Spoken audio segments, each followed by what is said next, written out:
कंठामध्ये विष आणि हृदयात प्रेम. भोले बाबा सर्वांचा उद्धार करतात. ओम नमः शिवाय. हर हर महादेव. जय माता पार्वती. जय बाबा भोलेनाथ.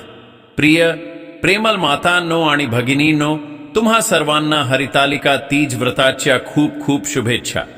भगिनींनो, हरितालिका तीजचा हा पवित्र सण फक्त उपवास आणि व्रताचा नाही, तर माता पार्वतीची अविचल श्रद्धा, तपस्या आणि शिव पार्वतीच्या दिव्य मिलनाचा प्रतीक आहे.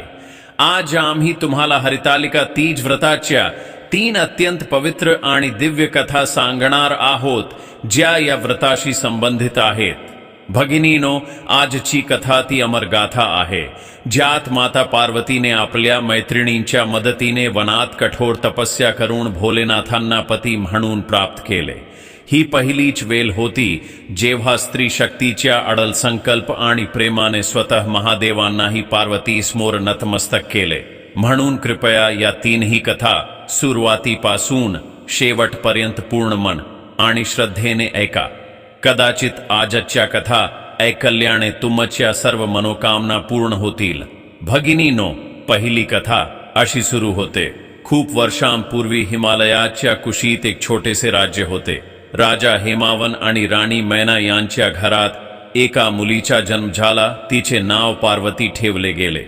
लहानपणापासूनच पार्वती खूप सरळ, भक्तिमय आणि मनाने कोमल होती. तिच्या डोळ्यात एक अद्भुत चमक होती, जणू तिच्यात शिवप्रेमाचे बीज जन्मापासूनच रुजले होते. ती लहान असतानाही ध्यानात बसून ओम नमः शिवाय चा जप करत असे. तिच्या मनात फक्त एकच संकल्प होता, मी फक्त भोलेनाथांनाच आपला पती बनवेन. पण जसजशी पार्वती मोठी झाली, तसच तिचे वडील राजा हेमावन यांना आपल्या राज्याच्या परंपरेनुसार योग्य वर शोधायचा होता. त्यांच्या आसपासचे राजे रजवाडे आपापल्या मुलांचे स्थल घेऊन येत, पण पार्वतीचे मन कोणामध्येच रमत नव्हते.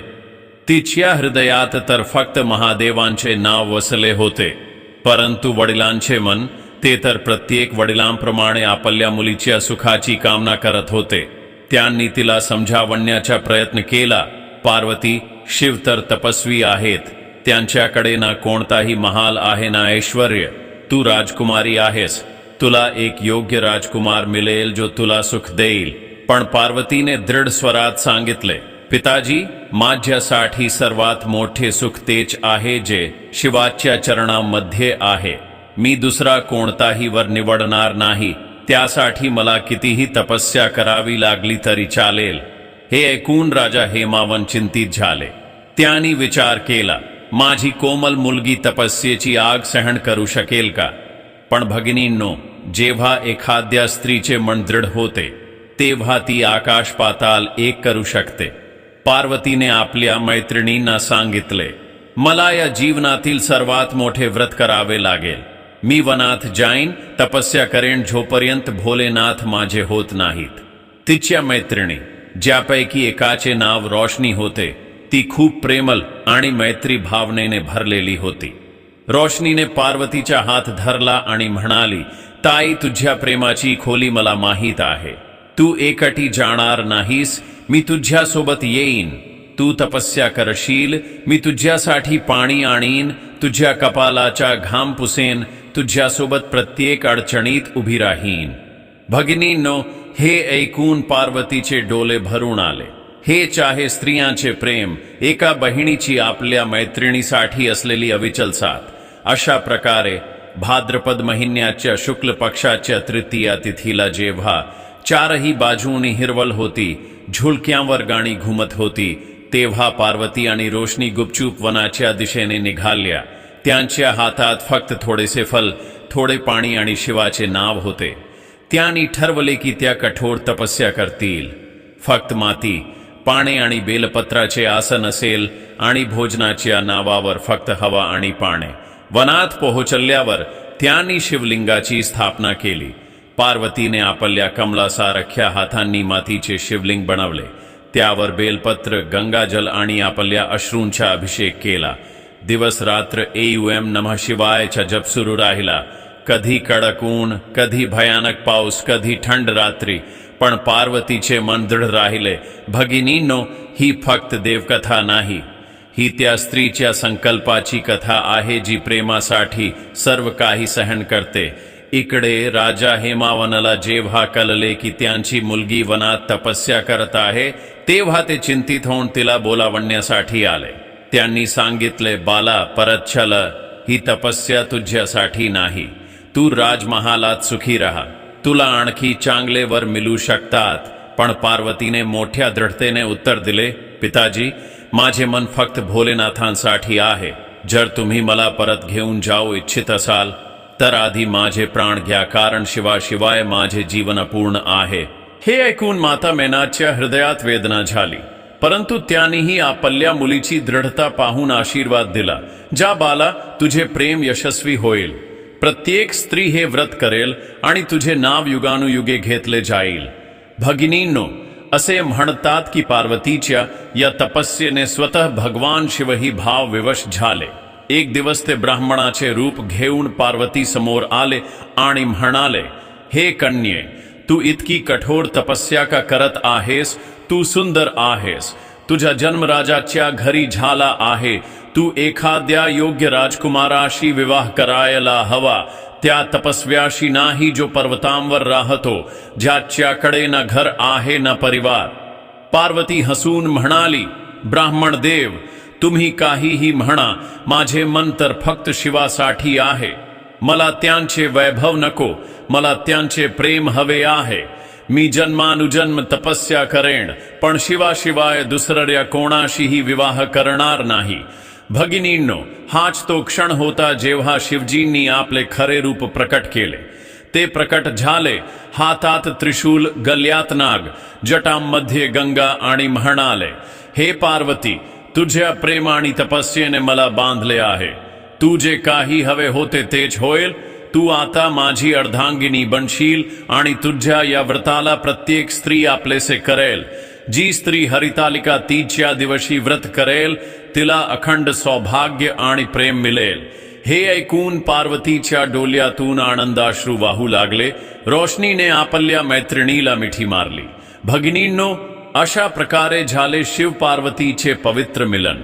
या व्रताच्या स्मृतीत आजही स्त्रिया हरितालिका तीज करतात, आपल्या पतीसाठी किंवा मनासारख्या वरासाठी, जेणेकरून त्यांचे प्रेमही तेवढेच अटूट आणि पवित्र असेल. प्रिय भगिनींनो, वनात काल सरकत गेला. कधी कडक ऊन, कधी मुसळधार पाऊस, कधी कडाक्याची थंडी. यामुळे पार्वतीचे शरीर हळूहळू क्षीण होत होते, पण तिच्या मनाचा संकल्प आणि तेज वाढत होते.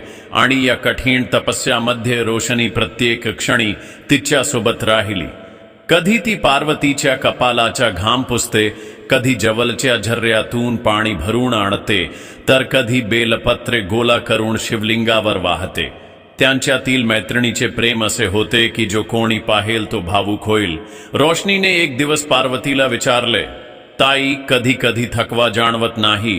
कधी भीती वाटत नाही की जर शिवजी भेटले नाही तर? पार्वतीने हसून उत्तर दिले, रोशनी, प्रेमात भीती नसते.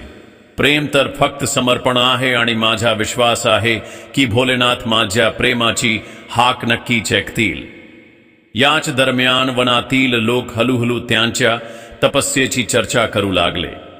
कधी कधी आसपासच्या स्त्रिया आणि साधू संत त्यांना पाहण्यासाठी येत आणि भावविवश होऊन परत जात. ते म्हणत, असा संकल्प आणि धैर्य आम्ही कोणत्याही मुलीमध्ये पाहिले नाही. भगिनींनो, जेव्हा एखाद्या स्त्रीचे मन दृढ होते तेव्हा तिच्या तपस्येचे तेज संपूर्ण वातावरणाला पवित्र करते. पार्वतीच्या तपस्येने वनातील प्रत्येक पान शिवमय झाले होते. दिवसेंदिवस पार्वती आणि रोशनीचे जीवन कठीण होत होते. एकदा तर असेही झाले की 3 दिवसांच्या पावसामुळे त्या पूर्णपणे भिजून गेल्या. रात्रीच्या अंधारात थंड वारे वाहत होते. रोशनीने पार्वतीला आपल्या पदराने झाकले आणि म्हणाली, तू झोप ताई, मी तुझ्यावरून पाने झटकत राहीन. पण पार्वतीने तिचे हात धरले आणि म्हणाली, नाही रोशनी, आपण दोघी मिळून ही तपस्या करू. हा प्रेमाचा मार्ग आहे, तो आपण सोबत पार करू. भगिनींनो, हे दृश्य किती भावुक होते. 2 मैत्रिणी ज्यांच्याकडे न रेशमी वस्त्र होते न कोणताही महाल, फक्त श्रद्धेचा दिवा आणि प्रेमाची ज्योत होती. इकडे राजा हेमावनने पुन्हा एकदा पार्वतीला महालात परत आणण्याचा प्रयत्न केला. त्याने एक संदेशवाहक पाठवला. संदेशात लिहिले होते, बाला, तुझ्यासाठी एका राजकुमाराचे स्थल आले आहे, जो विरही आहे आणि धनवानही. त्याचे राज्य खूप मोठे आहे. तो तुला राणी बनवून राजमहालात ठेवेल. शिव तर वनवासी आहेत, भस्म आणि सापांच्या मध्ये राहतात. तू खरंच असे जीवन इच्छितेस का? भगिनींनो, पार्वतीने तो संदेश वाचला आणि शांत मनाने शिवलिंगासमोर बसली. तिने मनातल्या मनात म्हटले, हे भोलेनाथ, मी फक्त तुम्हालाच वरणार. माझे शरीर नष्ट झाले तरी चालेल. माझ्यासाठी भस्माचा महालच सोन्याच्या महालापेक्षा मोठा आहे, कारण त्यात तुम्ही राहता. तिची ही प्रार्थना इतकी हृदयस्पर्शी होती की त्याच रात्री शिवजींनी पुन्हा परीक्षा घेण्याचा निश्चय केला. ते एका वृद्ध साधूचे रूप घेऊन आले. पार्वतीने त्यांना नमस्कार केला आणि आसनावर बसवले. साधू म्हणाले, बाला, तू इतके कठोर व्रत का करत आहेस? तू राजकुमारी आहेस, ऐश्वर्यासाठी जन्मली आहेस. तो शिव ज्याच्याकडे ना वस्त्र आहेत ना घर, ज्याच्या गल्यात साप आहे, ज्याच्या सोबत भूत पिशाच आहेत, तू त्याच्यासाठी आपले तारुण्य का नष्ट करत आहेस? भगिनींनो, हे ऐकून पार्वतीने दृढ स्वरात सांगितले, बाबा, तुम्ही मला काहीही सांगा, पण माझ्यासाठी शिवच सर्वोत्तम आहेत. त्यांचे भूत पिशाच माझ्यासाठी देवांसारखे आहेत. त्यांच्या जटांमधून वाहणारी गंगा माझ्यासाठी स्वर्गाहूनही श्रेष्ठ आहे. मी हे जीवन त्यांना समर्पित केले आहे. आता दुसरी कोणतीही इच्छा नाही. हे ऐकताच तो वृद्ध साधू हसले आणि क्षणार्धात त्यांचे रूप बदलले. हातात त्रिशूल, जटांमध्ये गंगा, गल्यात नाग, भस्माने अलंकृत देह, स्वतः भगवान शिव प्रकट झाले. त्यांच्या दर्शनाने संपूर्ण वन थरथरले. रोशनीने आपल्या डोल्यांवर हात ठेवले. अश्रूंची धारा वाहू लागली. पार्वतीचे डोले मिटले आणि तिने शिवाच्या चरणांवर शीश ठेवले. शिव म्हणाले, हे पार्वती, तुझ्या तप, तुझ्या धैर्याने आणि तुझ्या अटूट प्रेमाने मला बांधले आहे. आजपासून तू माझी अर्धांगिनी असशील. आपला विवाह मोठ्या थाटामाटात होईल आणि तुझ्या या व्रताला प्रत्येक स्त्री आपलेसे करेल. जी कोणतीही स्त्री हरितालिका तीजचे व्रत करेल, तिला अखंड सौभाग्य आणि मनासारखावर मिळेल. भगिनींनो, त्या क्षणाची पवित्रता शब्दांमध्ये वर्णन करता येत नाही. वनात झुले झुलत होते, कोकिला गात होत्या. धरतीवर जणू श्रावण उतरला होता. रोशनीने पार्वतीला मिठी मारली आणि म्हणाली, बघ ताई, तुझ्या प्रेमाने अशक्य ते शक्य केले. आता प्रत्येक स्त्री तुझ्याकडून प्रेरणा घेईल. याच पवित्र मिलनाच्या स्मृतीत आजही हरितालिका तीजचे व्रत केले जाते. कुमारी कन्या आणि विवाहित स्त्रिया उपवास करतात, शिव पार्वतीची कथा ऐकतात, झुले झुलतात, गाणी गातात. हे व्रत फक्त पतीसाठी नाही, तर त्या प्रेमाची साधना आहे ज्यात स्त्रीचे आत्मबल आणि श्रद्धा दिसते. शिव पार्वतीच्या दिव्य मिलनानंतर संपूर्ण हिमालयात आनंदाचे वातावरण पसरले. विवाहाची तयारी सुरू झाली. राजा हेमावनच्या महालात उत्सवाचे वातावरण होते. शिव पार्वतीच्या विवाहाची तयारी हिमालयात मोठ्या थाटामाटात सुरू झाली. महादेव स्वतः कैलासातून वरात घेऊन निघाले, पण त्यांची वरात कोणत्याही राजाच्या वरातीसारखी नव्हती. वरातीत भूत, प्रेत, योगी, सिद्ध, नागगण सर्व सामील होते. त्यांच्या शरीरावर भस्म, हातात त्रिशूल, गल्यात साप आणि जटांमध्ये गंगा वाहत होती. हे दृश्य पाहून राजा हेमावनच्या महालात काहीसे भय पसरले. माता आणि मैत्रिणी घाबरून गेल्या. पार्वती सारख्या कोमल राजकुमारीचा विवाह अशा तपस्व्याशी. पण प्रिय भगिनींनो, जेव्हा प्रेम खरे असते तेव्हा त्यात दिखाव्याची गरज नसते. पार्वतीने म्हटले, माझ्यासाठी शिवाचे भस्म ही चंदन आहे. त्यांच्या नाग माझ्यासाठी अलंकार आहे. त्यांचे तपस्वी स्वरूप माझ्या प्रेमाचा पुरावा आहे. हे ऐकून सर्वांचे मन शांत झाले. विवाह विधीपूर्वक पार पडला. स्वतः विष्णूजींनी कन्यादान केले. ब्रह्माजींनी विधी केले. संपूर्ण ब्रह्मांडात हे पवित्र युगल प्रेम आणि तपस्येचे प्रतीक बनले. याच कारणामुळे हरितालिका तीज व्रताला इतके महत्त्व दिले गेले आहे. हे व्रत फक्त दाम्पत्याच्या सुखासाठी नाही, तर स्त्रीच्या धैर्य आणि प्रेमाच्या महिमेचा उत्सव आहे. या दिवशी उपवास, हिरव्या रंगाचे वस्त्र, मेहंदी, झुले, शिव पार्वतीची पूजा आणि कथा ऐकणे हे सर्व याच स्मृतीचे प्रतीक आहेत. भगिनींनो, पार्वती आणि रोशनीने वनात जी तपस्या केली होती, तिच्या स्मृतीत दरवर्षी तीजच्या दिवशी झुले सजवले जाऊ लागले. पण भगिनींनो, ही कथेची समाप्ती नाही. या व्रताचे महत्त्व अधिक दृढ करण्यासाठी एक आणखी अद्भुत घटना घडली, जी शतकानंतर घडली आणि ती ऐकून प्रत्येक स्त्रीचे मन भावविवश होते. आता ऐकूया दुसरी कथा. भगिनींनो, खूप काल लोटला, जगात अनेक बदल झाले, पण स्त्रीचे मन तसेच राहिले, प्रेमळ, श्रद्धेने भरलेले. भाद्रपद महिन्याचा तोच पवित्र काल होता. हिरवल पसरली होती. नद्यांच्या काठावर कोकिला कुहू कुहू करत होत्या. सरयू नदीच्या काठावर वसलेले देवस्थली गाव त्याच्या नावाप्रमाणेच होते. गावाच्या मध्यभागी एक प्राचीन शिव पार्वती मंदिर होते, ज्याची कीर्ती दूर दूरपर्यंत पसरली होती. याच गावात सुमित्रा आणि माधव नावाचे एक दाम्पत्य राहत होते. त्यांचे प्रेम संपूर्ण गावासाठी एक उदाहरण होते. माधव एक मेहनती शेतकरी होता आणि सुमित्रा एक कुशल गृहिणी. दोघांची भगवान शिव आणि माता पार्वतीवर अटूट श्रद्धा होती. त्यांचे छोटेसे घर आनंद आणि समाधानाने भरलेले होते. दररोज सकाळी ते दोघे सोबत मंदिरात जात आणि दर संध्याकाळी त्यांच्या घराच्या अंगणात दिव्यांच्या प्रकाशासोबत भक्तीचे स्वर घुमत. त्यांचे जीवन प्रेम, परिश्रम आणि प्रभूच्या भक्तीत सहजतेने जात होते.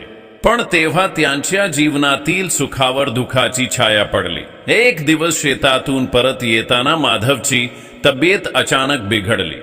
त्याला तीव्र ताप आला आणि त्याचे शरीर शिथिल पडू लागले. सुमित्राने गावातील वैद्याला बोलावले, औषधी दिल्या, दिवस रात्र त्याची सेवा केली. पण माधवची तब्येत बिघडतच गेली. गावातील लोक चिंतेत पडले. ज्या घरात कालपर्यंत हशा आणि आनंद होता, आज तिथे चिंता आणि भयाचे ढग जमा झाले होते. सुमित्राचा चेहरा पिवला पडला होता.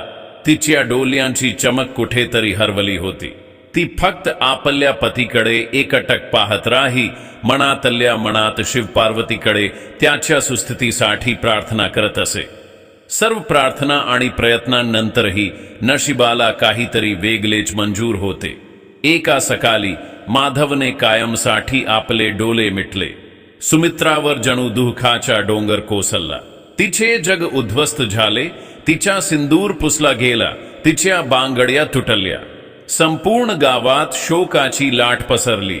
सुमित्राचा विलाप ऐकून दगडही वितलतील.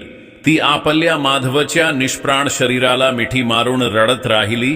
हे माझ्या स्वामी, तुम्ही मला कोणाच्या आधारावर सोडून गेलात? हे भोलेनाथ, तुम्ही माझी हाक का ऐकली नाही?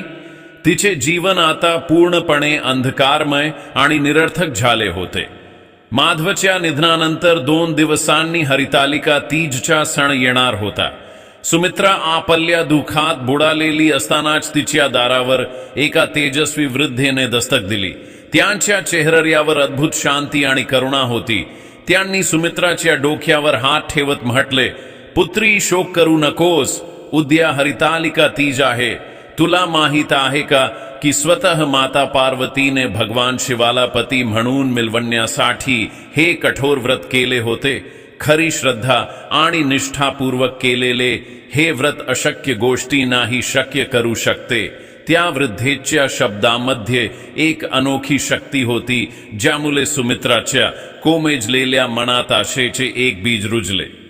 त्या वृद्धेच्या गेल्यानंतर सुमित्राने एक दृढ निश्चय केला. तिने आपले अश्रू पुसले आणि मनात संकल्प घेतला, मी सुद्धा माझ्या पूर्ण श्रद्धा आणि निष्ठेने हरितालिका तीजचे निर्जला व्रत करेन. जर माझ्या भक्तीत शक्ती असेल तर माझे महादेव माझी हाक नक्कीच ऐकतील. तिने आपले अंगण स्वच्छ केले, गंगा जल शिंपडले आणि नदी काठावरून शुद्ध माती आणून भगवान शिव आणि माता पार्वतीची सुंदर मूर्ती बनवली. गावकरी तिला समजावण्याचा प्रयत्न करत होते, पण तिच्या डोळ्यांतील अटूट संकल्प पाहून ते शांत झाले. तीजची संध्याकाळ होताच सुमित्राने पूजा सुरू केली. तिने 16 शृंगाराच्या वस्तू, फले, फुले आणि मिठाई माता पार्वतीला अर्पण केली. तिने रात्रभर जागून भगवान शिव आणि माता पार्वतीची भजनं गायली, त्यांची कथा ऐकली आणि ओम नमः शिवाय मंत्राचा जप करत राहिली. तिने एक थेंबही पाणी घेतले नाही आणि एक क्षणही डोले मिटले नाहीत. तिच्या भक्तीच्या अग्नीने संपूर्ण वातावरण पवित्र होत होते. गावातील लोक दुरून हे सर्व पाहत होते आणि तिच्या श्रद्धेसमोर नतमस्तक होते. जशी जशी रात्र सरत गेली तसे तसे सुमित्राचे शरीर थकले. उपवास आणि जागरण यामुळे तिला खूप अशक्तपणा जाणवत होता. एका क्षणासाठी तिच्या डोल्यासमोर अंधार आला आणि तिला वाटले की ती पडेल. ही तिच्या श्रद्धेची सर्वात कठीण परीक्षा होती. पण तेव्हा तिला त्या तेजस्वी वृद्धेचे शब्द आठवले. तिने आपली सर्व शक्ती गोला केली आणि पुन्हा ध्यानात लीन झाली. आपले मन फक्त शिव पार्वतीच्या चरणांवर केंद्रित केले. पहाट होण्याच्या ठीक आधी जेव्हा सुमित्राची चेतना लुप्त होऊ लागली होती तेव्हा तिच्यासमोर एक दिव्य प्रकाश प्रकट झाला. त्याच प्रकाशातून तीच वृद्धा प्रकट झाली, पण यावेळी ती तिच्या खऱ्या, सौम्य आणि अलौकिक देवी पार्वतीच्या रूपात होती. त्यांच्यासोबत जटाधारी भगवान शिवही उभे होते. माता पार्वतीने हसून म्हटले, पुत्री सुमित्रा, तुझ्या अटूट भक्ती आणि निष्ठेने आम्हाला विवश केले आहे. तुझ्या श्रद्धेने मृत्यूलाही पराजित केले आहे. आम्ही तुझ्यावर प्रसन्न आहोत. माग कोणता वर हवा आहे? सुमित्रा त्यांच्या चरणांवर पडली आणि म्हणाली, हे माते, मला माझ्या स्वामींच्या प्राणांशिवाय दुसरे काहीही नको आहे. तथास्तु असे म्हणून शिव पार्वती अंतर्धान पावले. सुमित्रा अजूनही त्या दिव्य अनुभूतीत हरवलेली होती. तेव्हा तिला घरातून एक ओळखीचा आवाज ऐकू आला. सुमित्रा, हा माधवचा आवाज होता. ती धावत आत गेली आणि पाहिले की माधव पलंगावर उठून बसला आहे, जणू तो एखाद्या गाढ झोपेतून उठला आहे. त्याने सुमित्राकडे पाहून स्मितहास्य केले. सुमित्राच्या डोल्यातून आनंदाश्रू वाहू लागले. ती धावत जाऊन आपल्या पतीला मिठी मारली. त्यांचा विरह संपला होता ही बातमी गावात आगीसारखी पसरली. प्रत्येक जण हा चमत्कार पाहून थक्क झाला होता. सुमित्राच्या अटूट श्रद्धेने अशक्य ते शक्य करून दाखवले होते. त्या दिवसापासून देवस्थली गावात हरितालिका तीजचा सण मोठ्या उत्सवाच्या रूपात साजरा केला जाऊ लागला. सुमित्रा आणि माधव यांनी आपले उर्वरित जीवन शिव पार्वतीच्या भक्तीत आणि एकमेकांच्या सेवेत घालवले.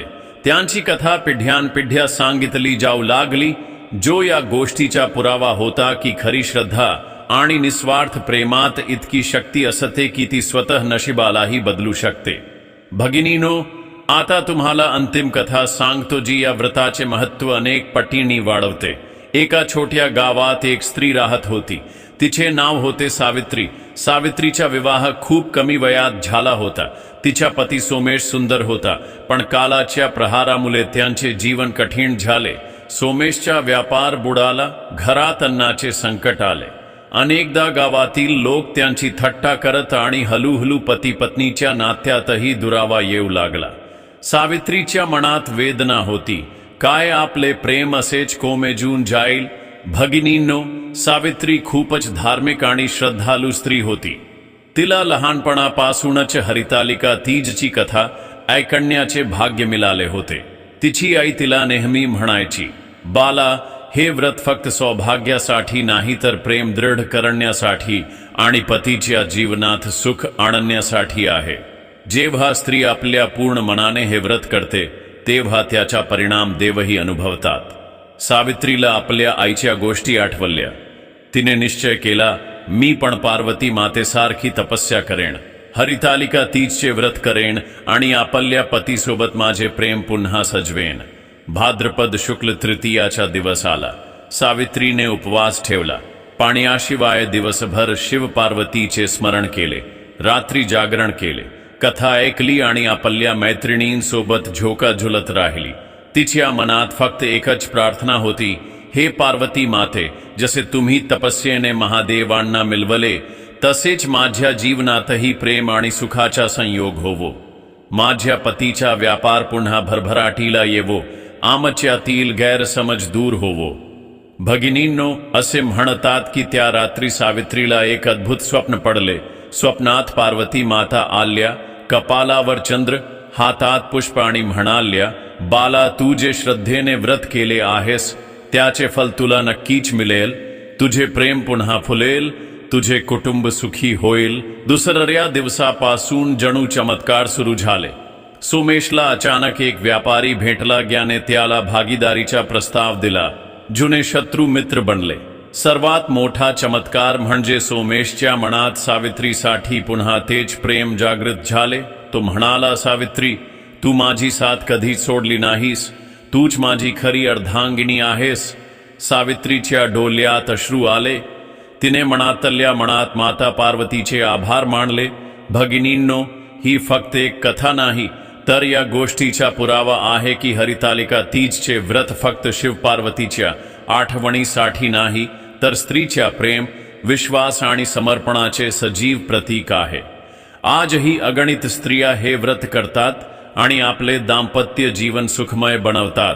याच कारणामुळे या दिवशी सौभाग्यवती स्त्रिया हिरव्या रंगाचे वस्त्र परिधान करतात, मेहंदी लावतात, झुले झुलतात, गाणी गातात आणि शिव पार्वतीचे स्मरण करतात.